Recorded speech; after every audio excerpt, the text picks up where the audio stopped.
All right, welcome to the 42nd edition of Before the Battle. My name is Nick Baldwin. Joining us for the first time here on Before the Battle is Victor Rodriguez, a writer for BloodyElbow.com. Vic, how's it going? I am fantastic. How are we this evening? I'm doing good, and as far as my other regular co-hosts go, they all dropped out. Well, Daniel Levi will be here later on in the show. He didn't care to break down these prelims or something. I'm not sure what the case is for him, but Go Paulo and Mike Biggie Rhodes are obviously not here. I think you can see that. They dropped out as well, but Daniel will be here later on. Go Paulo and Biggie Rhodes will not. So it is just Vic and I breaking down these first few fights. Before we get to UFC Vancouver, which goes down from the Rogers Arena in Vancouver, BC, Canada, this Saturday, let's quickly go back to last weekend and talk about last weekend's main event. UFC 202, headlined by Conor McGregor defeating Nate Diaz in a highly anticipated rematch. And an instant classic. It was a majority decision on paper, although most people did score it 3-2 rounds for Conor McGregor. What were your thoughts on the fight? Did the outcome surprise you? And how did you score it? Well, I pretty much agreed with the majority of the judges as far as giving McGregor 3 rounds to 2. I mean, it's pretty much undeniable that the first round had to go to McGregor based on the knockdowns and how they came to be, how he was landing a lot of damage on that lead leg. As the fight wore on, it became simply, the same sequence repeating itself in the way of McGregor coming out aggressive early, hanging in tough, and then sort of fading, and then Nate taking over and really just, almost just mugging him, holding him against the cage and doing all the damage he could up close and wearing him down slowly but surely to eventually get the takedown as he did in the end, hopefully to hunt for a submission or something like that, or maybe a TKO finish. But, it's a fight of the year candidate immediately for very good reason. And as I posted in the winners and losers post, neither one of these guys lost, in the sense that now both of them should be considered certified true stars. McGregor gets back into the swing of things. He hits that aura of being a badass back. Not just the fact that it was one win that helped him bounce back, but the caliber of that win, digging deep and going through a 5-round grueling fight. And Nate Diaz showing that he can hang with one of the best fighters on the planet, and showing that he himself has come into his own as one of the best on the planet as well. Yes, it exceeded my expectations. I actually did think Conor McGregor would avenge his March loss to Diaz in this rematch. So I wasn't that surprised, but I still wasn't expecting it to go the distance, just because I figured Conor McGregor would be able to adjust enough, and I didn't see him knocking out Nate Diaz cold, because Nate Diaz, as proven on Saturday, has one of the best chins in mixed martial arts and in the lightweight or welterweight division. But I did think a barrage of strikes would be able to get the job done for McGregor. Nate Diaz toughed it up, but McGregor definitely showed off some improvements and adjustments, of course, from the last fight. Not headhunting like he did in the first round of the last fight. I felt that was key. Also, the leg kicks. I saw the leg kicks coming, and he delivered the leg kicks, nearly basically kicking the leg out from underneath Diaz. Not quite, but very close to doing so. And I believe that was a key part of the fight. But as far as the fight goes, super fun, back and forth. And like you said, Victor, fight of the year candidate already, or not already, but it definitely is, and it could be by the years. And let's go on, though, to UFC on Fox 21. Let's go on to the future. As I said, this card goes down in Vancouver this weekend, August 27th. Let's start out on the Fight Pass prelims. First fight of the night, the curtain jerker. We got Jeremy JBC Kennedy and Alex Ricci. Not a brother of Mike Ricci, but he is a Ricci. Two newcomers who, well, first off, what do you know about both guys? And how do you see this one playing out? Well, I will admit that I'm not very knowledgeable about these two individuals, although I will say I have noticed that Jeremy Kennedy, being one of those fighters from the Western Canadian scene that, as I've described, the correct word really for this is robust, the very robust Canadian kickboxing scene out west. And he seems to have that. What I do remember seeing of him is having that sort of style that certain fighters that we see out there with that lanky, sort of very strict Muay Thai, very, very rangy, very, very good at either having a distance game or a very in-close game, but not much in the middle necessarily. Working the clinch, adapting very well a lot of the principles of the clinches, and a lot of the pressing against the cage to eventually turn that into a takedown. Don't see much of him on his back, so I haven't really been able to evaluate too much of that. As far as Alex Ricci, he has, what I remember from him as well, looking like a very, very strong athlete. Pretty much more of a generalist, I'd say. Also coming from a Muay Thai background and taking on some of these tougher guys out on the regional scene, taking on guys like Ryan Healy and Daryl Horcher. Both of them losses, but still a pretty good type of opponent for you to fight on the regional scene. Yeah, this is a close fight. I gotta give it to Jeremy Kennedy, though. I think the age will come into play here. Ricci, I believe, is early 30s, and Kennedy is 23. So I feel he's going to be the fresher guy coming in. Ricci has tasted defeat, which could be a positive thing for him because Kennedy doesn't know how to lose, although that's correct. Sometimes it can kind of come back and bite you in the ass a little bit. Like your debut with 1 L on your record isn't necessarily a bad thing, but that's not the case here. JBC, both guys are well-rounded. Is good on the feet. He's solid on the mat. Good cardio for both. From what I know, Ricci, I got to go back to their age. Ricci, though, has a bit more experience. Both guys making their UFC debut, though, so no experience advantage in the octagon for either guy. Ricci, though, is going to be the bigger guy. Kennedy usually fights at featherweight, and Kennedy is moving up. I talked to Kennedy, and basically there just wasn't a fight for him, apparently, at featherweight, which is kind of bizarre, but it is what it is. He chose to move up, take advantage of this opportunity. So props to him on that. But disadvantage on in the size department or not, I do think Kennedy will get the job done. Could even finish this fight. Now, next up, we got Ryan James taking on Adam Hunter. Two more Canadian newcomers. Ryan James is definitely the better man on the mat, and Adam Hunter is definitely the better man on the feet.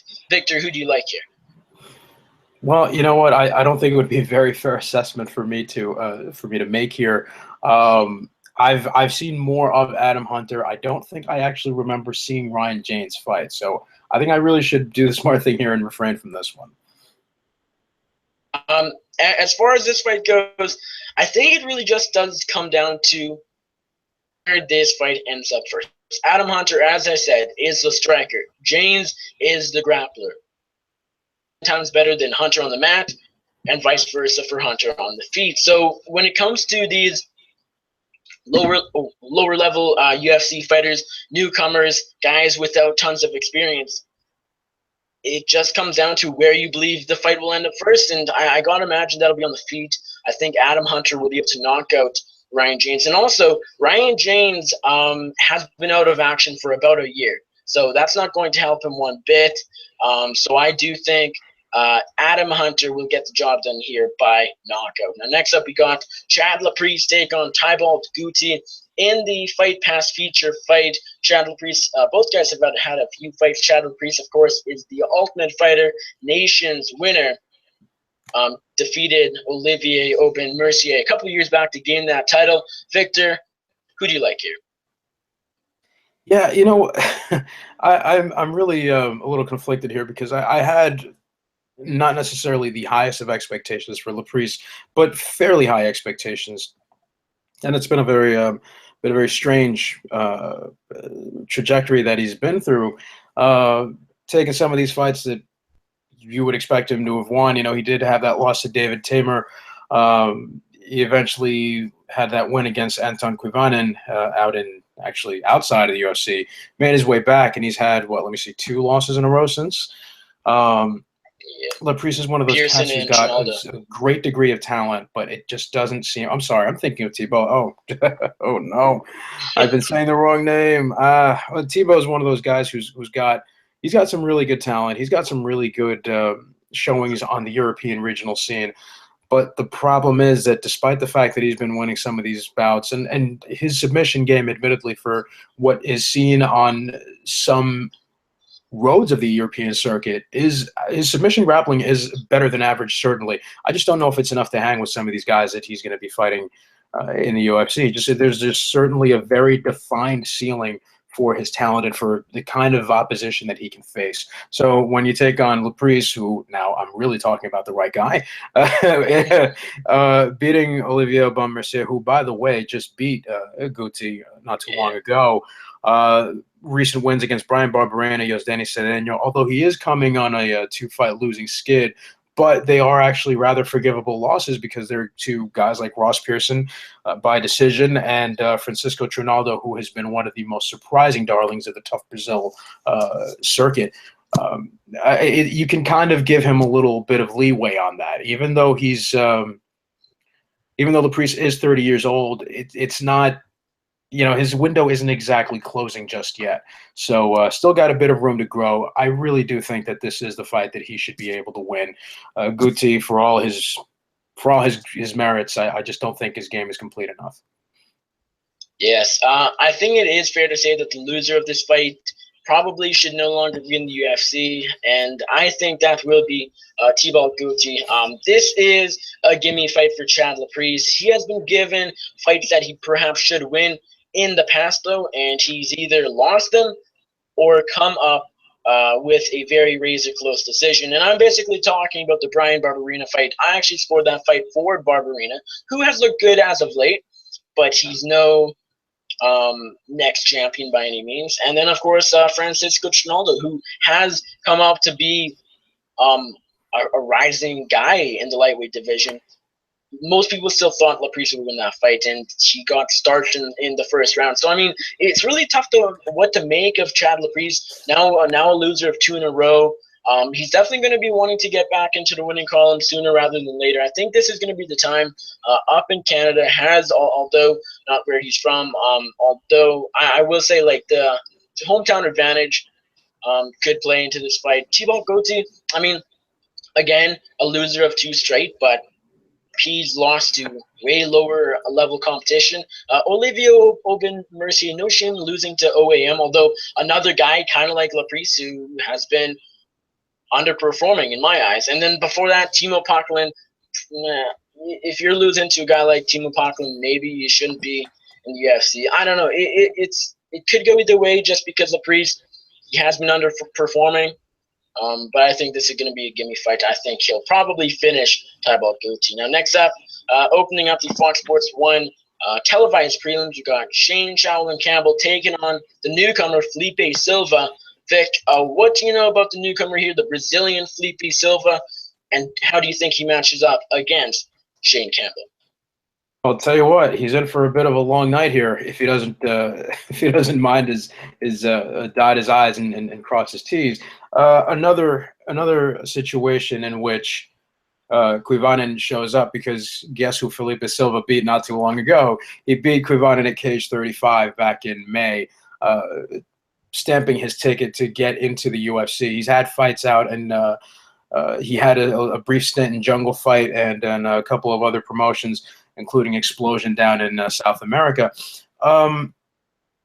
Shane Campbell is someone who I don't want to necessarily say a fan, but I've been very interested and very pleased with watching ever since I saw him debut in World Series of Fighting. And again, we go back to the Western Canadian kickboxing scene and how underrated and how healthy that scene really is, how good some of those fighters can truly be. A lot of people maybe initially may have written him off because he is a guy who came up largely through his Muay Thai background, but they think he's a bit of a slouch on the ground, and that is an underestimation that you will make at your peril. Campbell is very scrappy. He's very quick. He's very crafty at getting himself in a situation where he can frame out and create just enough distance to make his to either get his opponent off of him or just, start building the process to make that happen. He's not going to try to go for fancy submissions off his back very often. He will try maybe to manipulate some things, but he's really, really good at keeping the fight, at least if it's not where he wants it to be, he works very, very hard to get it where it needs to be for him to be in a favorable situation. Now he's going to be taking on Silva, another guy who's got a Muay Thai background. And you know how I know? Because it says it on his chest, his Muay Thai tattoo, which is, it's not the worst of tattoos, but it is what it is. Silva's got, from again, what little I've seen from him, very hard-hitting style, very crafty, technical. Seems like he might fade a little late in some of these fights. He pushes a bit of a hard pace, not a very fast pace, but a rather hard pace early on. And I'm wondering if that's going to cost him against someone who's got really, really good cardio and a really good use of range. And not only that, but who's really able to cut him up with elbows in the clinch as well as knees. So I'm going to take a flyer here on Campbell. I'm going to go with the more experienced veteran here. And Campbell should be the guy to win this. Yes, I am going to agree with you once again. I'm going to go Shane Campbell here to win a decision. Admittedly, don't know a whole lot about Felipe Silva, but the thing is, Shane Campbell, you look at his record and you think, oh, he's 12-5, not many fights, quite a number of losses. This guy probably isn't very good. On the other hand, this guy is undefeated, but I don't know. Shane Campbell has fought some tough guys. Of course, James Krause is one of his last losses. He's the loser of 2 straight. But he's a scrappy fighter. He always comes to fight on home soil. He is from BC. This fight will take place in BC. Felipe Silva, again, not I don't know that much about him. So if you're looking for more info on him, just listen to Vic, as he said there. But, it could be close, but I do think Shane Campbell will get the job done. Gareth McLellan taking on Alessio Di Chirico. This is an interesting middleweight matchup. Vic, how do you see these middleweights matching up? Well, this is actually one of the more interesting bouts on the card. Looking at McClellan's record, and I guess I'm not really 100% sure what the South African scene, what these guys look like coming up, or what it seems to what factors come into play in their development.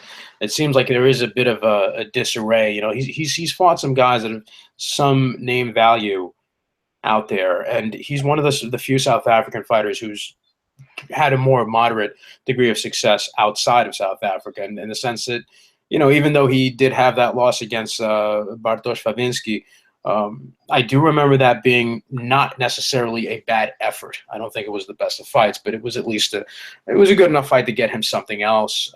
He ended up knocking out Baba Bush. I remember that, and that was the Houlihan versus Smoke of the ill-fated Ireland card, and coming off a loss to Magnus Sedenblad at the Overeem versus Arlovsky card not too long ago. His limitations seem pretty well defined as well. Not the most dynamic or explosive of athletes, not necessarily the fastest guy. Very, very rudimentary grappling, decent takedown defense, pretty good striking, but seems mostly focused on boxing with the occasional kick or two sprinkled in. And when you take on a guy like Di Chirico, who's just very... And we're seeing this from some of these guys coming out of the Italian scene. They're surprisingly well-rounded, but they seem to be missing something from their game. There's something about how, maybe they're pretty good with their submissions and their strikes, but somehow the setup in the process, something seems to be getting lost in the way. And I don't know how that's really going to work out here. I would have to go with Di Chirico here, largely because, number one, he seems to be the better, more well-rounded athlete, but he also seems to have more tools in his toolbox. I think his range striking is going to be better. I think his timing and his movement are going to be better, and that should help him out plenty. So I'm going to go with him. All right, Daniel Levi has joined us, the host of Half the Battle, the man behind BestFightPicks.com. Better late than never. Daniel, how's it going? Sorry I'm late, gentlemen. Had business to attend to, but thank you for having me. What fight are we talking about right now? We can go through your picks for, very quickly, just go through your first 4 picks of the card. Well, you was just talking about Alessio Di Chirico, right? He was. That's my boy. Yeah, listen, man. I got 3 units on Alessio Di Chirico. He's about to go in there. You know how guys go in there in their UFC debut and they might not always fight up to their potential, but then in that sophomore appearance, they come back looking way better. That's what's going to happen here. I mean, Alessio, he might be a little small for the weight class, but sometimes skill beats size, as you saw in Conor McGregor's fight with Nate Diaz. Sometimes the skill is what pays the bills. And what's going to happen here, he's going to do good hand fighting. He's going to kick him in the legs. He's going to take him down if he wants. Yeah, Gareth McClellan is the bigger guy. But look, if Gareth takes us down, we can get right back up, as we did in our fight against Bojan Velichkovic. And Bojan is no slouch, as you saw in his fight against Mike Graves. So Alessio's going to go out there, and I'll go as far as saying he will knock out Gareth McClellan in the second round. Yeah, I'm going to agree with both you guys. I like Alessio Di Chirico here in this fight, and I do think there's a reasonable chance he stops Gareth McClellan, who, other than his knockout over Bubba Bush, and it's still going on a bit of effect to say that was a very impressive performance. I mean, it's Bubba Bush and Gareth McClellan, but at the end of the day, McClellan's a bigger guy, but Di Chirico, I was really impressed with him, actually, in his debut against Bojan Velichkovic. Who isn't the best, but I actually felt Di Chirico going in as a dog. I felt he won that fight. It was a close decision, but I did think Manzo did enough to win this fight. I feel he has more tools in the tool bag than Soldier Boy. South Africans, I mean, Juan Potts, do I need to say any more? I'm going to go Alessio Di Chirico here in this fight. I think he will finish Gareth McClellan. Now, next up, we got Enrique Barzola, tough. So, sorry to interrupt, my man, because you mentioned Ruan Potts, which brought me to another topic. And, okay, you are who you surround yourself with. That's a famous quote. So if Gareth McClellan is working with Ruan Potts, you know who Alessio's been working with? He's been working with Christoph Jocko. Jocko's no slouch. Jocko comes to fight. Jocko is experienced. That's a very good training partner, and getting in rounds with a guy like that is going to pay dividends on Saturday night. That's true. Now, next up, we got Enrique Barzola, the Ultimate Fighter winner, taking on Kyle Bochniak. Daniel, I'll start with you. Are you going with Barzola here or Crash? Oh, is Bochniak's nickname Crash? Yeah. It is. I didn't know that, man. But one thing I do know is that if you watch his regional fights and then you watch his UFC debut, man, he rose to the occasion, because in his regional fights, he did not look anywhere near as good as he looked in his UFC debut. He went out there against Charles Rosa, and he arguably won the fight. And now, once again, just like we talked about with Alessio, these guys that come back in their second appearances, they look a lot better. And I think Kyle Bochniak's going to get his first UFC win. And now for Barzola, this is also his second appearance, but this ain't no 3-2 Horacio Gutierrez anymore. This is Kyle Bochniak, and yeah, Kyle's going to win this fight, maybe even stop him. Victor Rodriguez, are you going with Enrique Barzola or Kyle Bochniak? Well, here's my problem with that. I haven't seen much of. I missed the Ultimate Fighter season that Barzola was on. I haven't Everyone did. seen. Yeah, everyone did. But I do feel that there is something very. It seems to be the same pattern that follows a lot of these guys on Ultimate Fighter Latin America, and you see this in some of these guys like. Actually, the names of the organizations escape me, like Inc. FC and all that.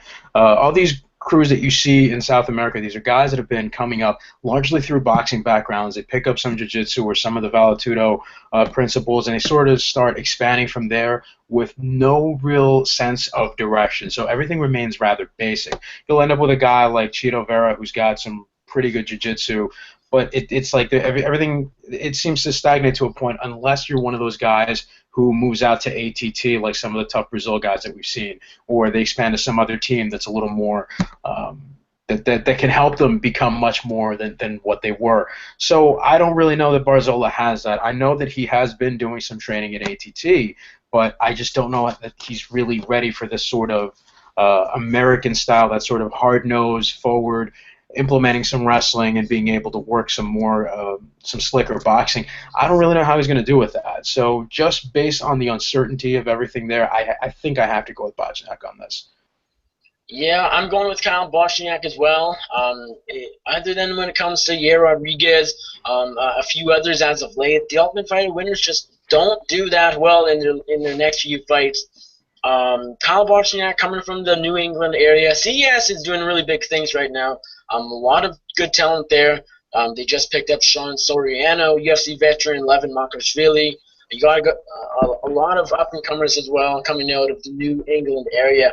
I both guys are relatively well rounded, but Bochniak they've both been out of action for a little bit, more than half a year. Barzola won the Ultimate Fighter back in November. Bochniak made his debut and lost to Charles Rosa this past January, and there's no shame in losing to Charles Rosa as a debuting fighter. Rosa's a tough guy. Barzola, Gutierrez, just not that great. I feel Barzola does have the experience here, but I think at the end of the day, Kyle Bochniak will take this win. Next up, we got Smiling Sam Alvey taking on King Kevin Casey. Victor, I'll start with you. Are you going with the Smiling Sam or the King? You know what, man? It's kind of hard for me to pick against Alvey at this point. He's got a very, and this is something I've noted for some time. He's got a very stationary baiting style with his striking. Guys think that they can just land on him at will, but once he finds that one shot, it's not that unheard of for him to just put somebody to sleep. I worry that Casey's boxing, as good as it is going to land him in trouble by being able to overcommit and maybe misjudge both the timing and range that Alvey has. And not only that, guys just don't respect his power, and that's how he's racked up some of those crazy wins. So, Casey certainly has his Rickson Gracie Jiu-Jitsu black belt. Much respect to him for that. How well his Jiu-Jitsu is translated for MMA, as far as at least his UFC run has gone, we haven't really been seeing too much of that. So I don't know how much stock to put into that part of the fight. Nor do I think that his wrestling is going to be that much of a factor. Alvey being one of those Team Quest guys who's pretty hard to take down. Again, just for those reasons alone, I got to go with Sam Alvey on this one. Daniel, do you agree? Are you going to Smiling Sam Alvey, or do you think Kevin Casey can pull off the upset? Yeah, I agree, man. I mean, look, like Victor pointed out, Sam Alvey's takedown defense, you don't just take down Sam Alvey, and if you do, he'll reverse you and get on top of you like he did to Dylan Andrews and knock you unconscious. And you know what else? You know who's got better cardio in this fight? Sam Alvey with Kevin Casey. What's been the repeating history? This guy looks for the door when he gets gassed out. And if Sam Alvey doesn't knock him out cold, he'll make him quit. So I got to go with Alvey in the spot. The favorite will get it done inside the distance. I will agree. I back Kevin Casey in a lot of his fights, but he definitely has a ceiling. I seem to be able to tell that ceiling fairly accurately. I got to go Sam Alvey here in this fight. One issue I have with Sam is just his low output. Yes, he can land that bomb, and more often than not, he does land that bomb. But when he goes in there against a guy like Elias Theodoro, who's always moving, who has good cardio, who can take in the distance, we saw what happened. Sam Alvey couldn't connect and ultimately didn't really rack up any points, and it was a clear win for Elias Theodoro. Could Kevin Casey grind out Sam Alvey? This isn't. I mean, the cardio is a big issue. Kevin Casey is wrestling, his grappling. He says it's great. We haven't seen it that much. Everyone talks about his power. But Sam Alvey has more power, in my opinion, than Kevin Casey. Sam Alvey can probably win this fight wherever he wants. He could knock out Kevin Casey, or he could even submit Kevin Casey. I truly believe that. Sam Alvey, not really known for his submissions, but he got the tap in his last fight. You never know what happens, but gotta go Sam Alvey here. I think he'll win this relatively easy. Kevin Casey, always underperforming thus far in his UFC career. Now next up, opening up the four-fight Fox main card, got the rematch. Lightweight, Joe Lozon and Jim Miller. Daniel, who do you like here? Listen, man, both these guys are absolute warriors. They both come to fight. Their first fight was a classic, but listen, these people that are using their first fight as a reference to what's going to happen in their second fight, listen, let's just put it into perspective for a second. the night that Jim Miller fought Joe Lozon is the same night that Chris Lieben fought Derek Brunson. So, I mean, let's just, like, put that on the back burner for a second and look at where they're at in their respective careers. Joe Lozon, no question, has more left in the tank, and there's also a big speed difference, and I believe he's going to knock out Jim Miller. Very interesting. Victor, do you like Jim Miller here or Joe Lozon? You know, I got to disagree with that here, and I'll tell you why. I think that, you know, as many battles as these guys have gone through, Miller is, of the two, certainly the one that's easiest to crack and knock out. You know, if anybody's going to be going to sleep, it's probably going to be Miller going out first. And not only that, but Lozon seems to have more ways of finding his chin and making sure that that happens. Now, the grappling nerd in me is going to look at this and go, man, please, I hope it goes to the ground, because that's really going to be the most exciting thing here. I think it would be a less sad outcome regardless. You know, we get to see these guys really play to their strengths. And if that is the case, I do feel that over time, Miller will be able to drag Lozon into deeper waters and come out on top. Problem is, I don't really necessarily see that right now, because Miller's one of those cats who just likes those wars of attrition. He's just going to go with wherever the fight is. And if there is no sense of urgency for taking it to the ground, then he really doesn't seem very likely to try to make that happen. So that being the case, and assuming that this stays, you know, largely standing for, say, I don't know, 75 or more % of the time, then I got to favor Lozon on this, just because his striking has looked that much better, even though he does have lapses in his judgment with some of the things that he does. But I still got to pick him just for being more consistent on the feet. Yeah, I'm going to agree, and I'm going to pick Joe Lozon here. I actually think he will finish Jim Miller. This is a fight between two veterans, no doubt. The first fight went Jim Miller's way, but again, you can't look at that fight and say, oh, Jim Miller won then, he's going to win again, because that's a few years in the past, and things have changed. I feel at this point Joe Lozon has more gas in the gas tank. I'm not saying he still has enough gas to make a run at the title, but Jim Miller isn't making a run at the title.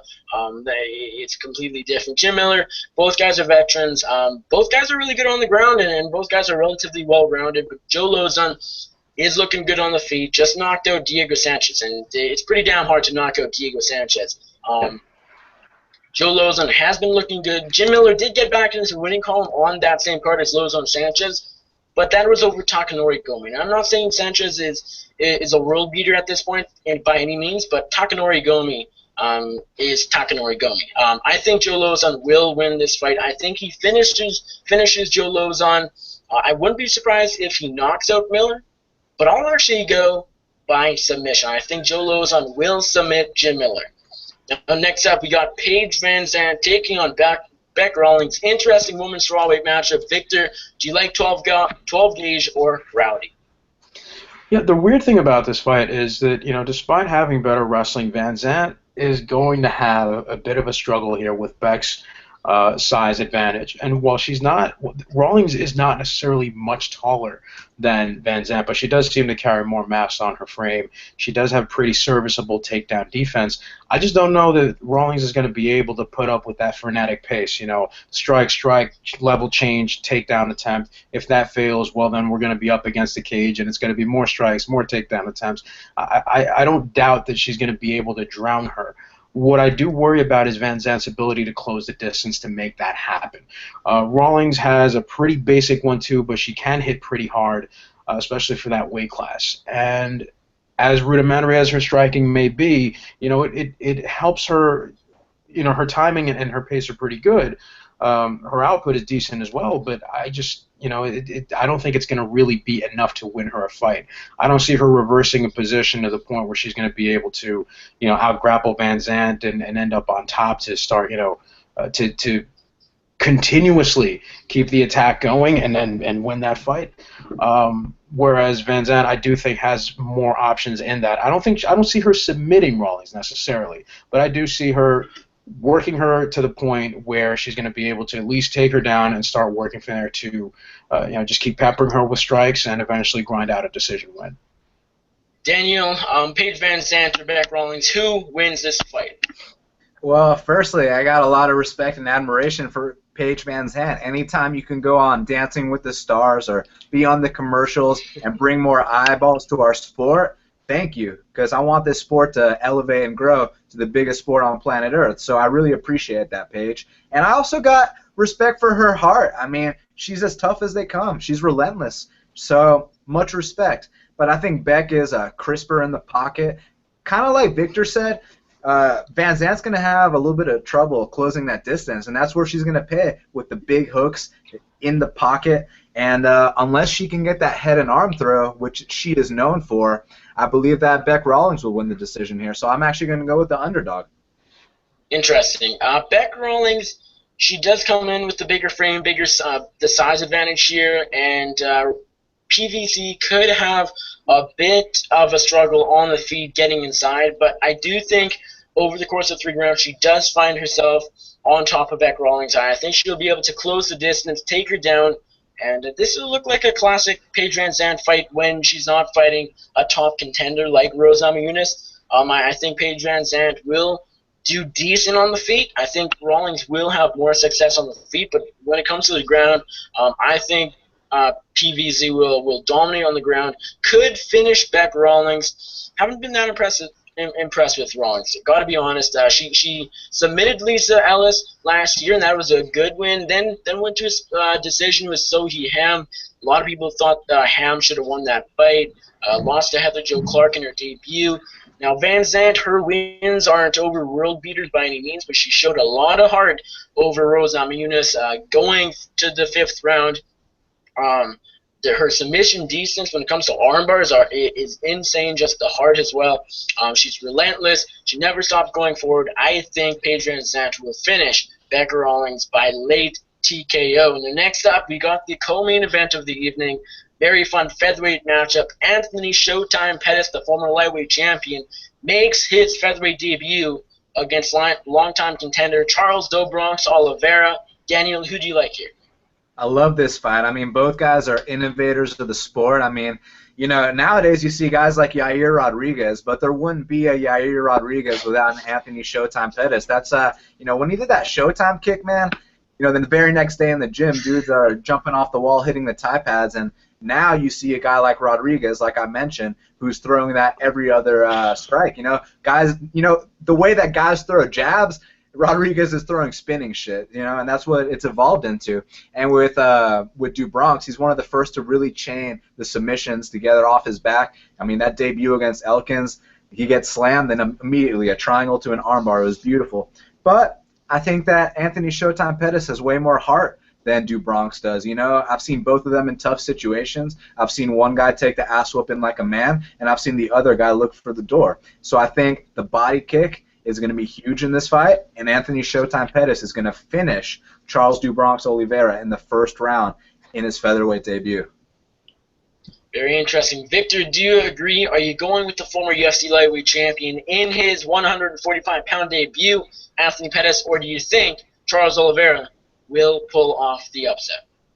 Well, the answer to that is that I agree and disagree for the following reasons. I don't think that Pettis is going to get that 1st round finish necessarily, but I do think that Pettis is certainly the guy who should be favored in this fight. There are a lot of questions surrounding this, you know, like how is dividing his time between Jackson's and Rufus Sport, how that's going to affect this entire fight. You know, we saw that he'd done some training like this before, but now that he's sort of gotten into the swing of things and changing weight classes and all that, I think it can only really help if you have that kind of guidance, and you're hopefully, if it's really true that he is in fact improving in the manner that he was expected to a while ago. If that's finally happening now, it's not too late for him to turn things around and become certainly a much more viable contender than he was, say, 8 months ago. That said, I do think, and this is something that I mentioned, and this is a bit of a preview for the Bloody Elbow predictions, but I do think that the body attacks will also be a factor. You know, I do think that a lot of those body kicks and a lot of the choices with the striking that Pettis makes may be something that Oliveira might not be ready for. Now, the thing with Oliveira's striking is I don't think he's going to be able to solve that riddle, and I just don't know if he's going to be able to really deal with the movement and the pace that Pettis can bring forth. And I've said this multiple times as well. usually when you get a guy who's got a Muay Thai striking base against someone who's got a Taekwondo or karate striking base, there's no way I'm going with the guy who's got the karate or Taekwondo striking base because generally leg kicks are a factor. I don't think it's really going to affect this fight as much. I just don't think that I think Pettis is going to be ready. There's nothing in the striking department that Pettis hasn't already seen and taken better from. So I got to go with him on that. I'm going with the underdog here. I like the Brazilian Charles do Bronx Oliveira to win this fight. Now, Anthony Pettis, he hasn't looked that good as of late. And yes, he's been fighting top competition in a higher weight class. He lost his title to Rafael dos Anjos last year, then got decisioned by Eddie Alvarez, the current champion, and then got outstruck by Edson Barbosa. Now, that was a key fight because he's even losing now at his own game, and that's not what you want to see. If a striker can get outgrinded by someone like RJ or of Alvarez's caliber, I'm cool with that. It's like, yeah, just work on your takedown defense a little bit, and you're good to go. But when you get, although Edson Barbosa is a very strong striker, but Anthony Pettis has always been known for his striking game, and I'm just not sure that I'm a big believer that when you lose in so dominant fashion that someone like Brow did to Dillashaw twice and someone like Pettis did to RJ back in March of 2015, you never come back the same. And I truly believe we've seen that with Renan Brow. Loses again to Dillashaw, barely gets past a mid-tier guy in Mitch Gagnon, then loses to Jeremy Stevens. Although Pettis has been fighting top competition, before this RDA beatdown, I think he would have beat guys like Edson Barbosa and guys like Eddie Alvarez. As far as the matchup goes stylistically, I do think Charles Oliveira will be able to adjust his game. The blueprint to defeating Anthony Pettis is there. Take him down, get inside his reach, and grind him out. Or clinch him up against the fence. Again, we've seen it twice. RDA and Alvarez. Are slightly different, but at the end of the day, relatively similar. Charles Oliveira, I see him doing the same thing. The size advantage, Anthony Pettis dropping the size disadvantage for Oliveira. Yes, it's there, but Pettis has been looking a lot smaller, even in his last lightweight fight. So the cut down to featherweight might not be a huge issue, but again, he was fighting a lightweight. I can never trust guys that drop down in weight. Their chins are going to get worse. It's something we know by now. We've seen that before. Will he make the cut? Will he make the weight? Who knows? We'll have to see and wait and see. I suspect he does. I suspect he looks all right, but I still can't trust a guy dropping down in weight. It's good that he's dropping down in weight in the sense he's looking to change things up. He wasn't finding success in lightweight, so drop down, fight smaller guys, yeah, it might work, but I still think stylistically Charles Oliveira will win this fight. If Pettis is able to use his kicks and use his striking game in this fight, he will finish Charles Oliveira, or at least decision Oliveira. But if Oliveira gets inside, takes him down, he could either tap out Pettis, or I will say Charles Oliveira wins by decision. Now finally, the main event of the evening, Damian Maia taking on Carlos Condit in a really cool welterweight match, a main event of UFC on Fox 21 in Vancouver, British Columbia, Canada. Daniel, who wins this 170-pound matchup? Firstly, this is a hell of a matchup, and oftentimes when fighters, mention the word retirement, I tend to pick against them. But in this spot, it's kind of interesting, because Rory McDonald really showed the blueprint on how to beat Damian Maia, and basically what you got to do is, look, you got to accept the fact that he's going to take you down right away. He takes down everyone right away, but you utilize those butterfly hooks, you make him pay for passing that guard, and in Carlos Condit's case, he's known for those elbows from the bottom, slice him up when he passes that guard, just make him pay. Then you get back up to the feet and make him shoot from a mile away, because in the center of the octagon, Maia's not good with his takedowns. He's only good when he chains them up against the fence, which is interesting because he's a jiu-jitsu guy, but he actually has really good offensive wrestling. And he can pull guard and sweep too, don't get me wrong. But I think the biggest issue here is the cardio difference. And in a 5-round fight, Carlos Condit, as long as he doesn't get submitted, which he hasn't been since 2006 when he fought Pat Healy, he should be good to go here, man. So I'm thinking a late knockout for Carlos Condit, and he's going to get back on track. Vic, do you agree? Carlos Condit, do you think he will defeat Damian Maia? Or do you disagree? Do you think the Brazilian will win this fight? You know, up until now, I kind of hadn't really made up my mind on this, and it's really, it's a very, very strange fight to make a pick for, because you know you look at how Condit striking obviously is, you know, it's on just so many different levels better than so many other fighters on the planet, not even just in his weight division.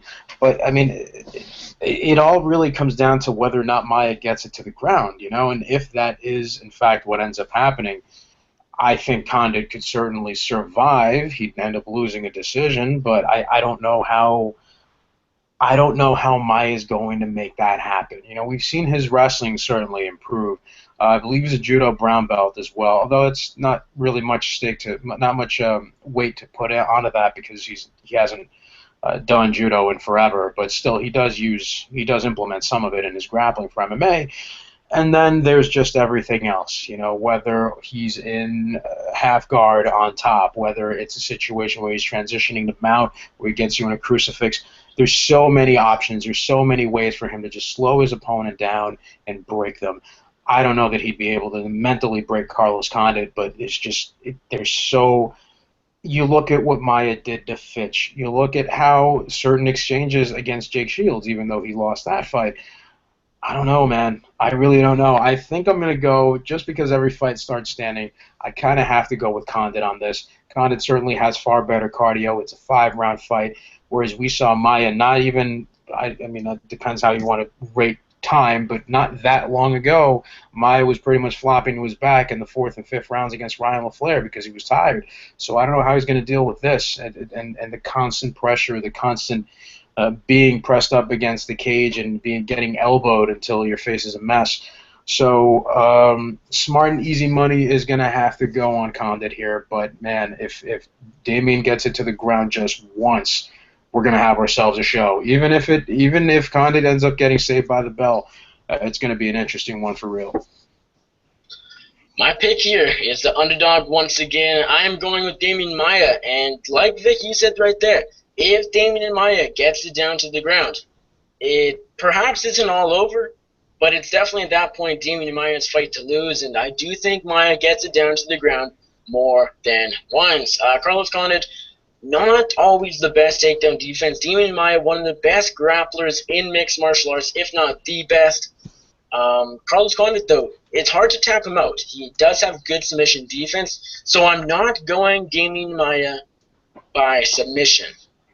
The issue with my pick of Damian Maia by decision is his cardio. Carlos Condit has by far the cardio advantage here. I remember clearly Maia flopping to his back against Ryan LaFleur, who isn't even a top 15 welterweight at this point.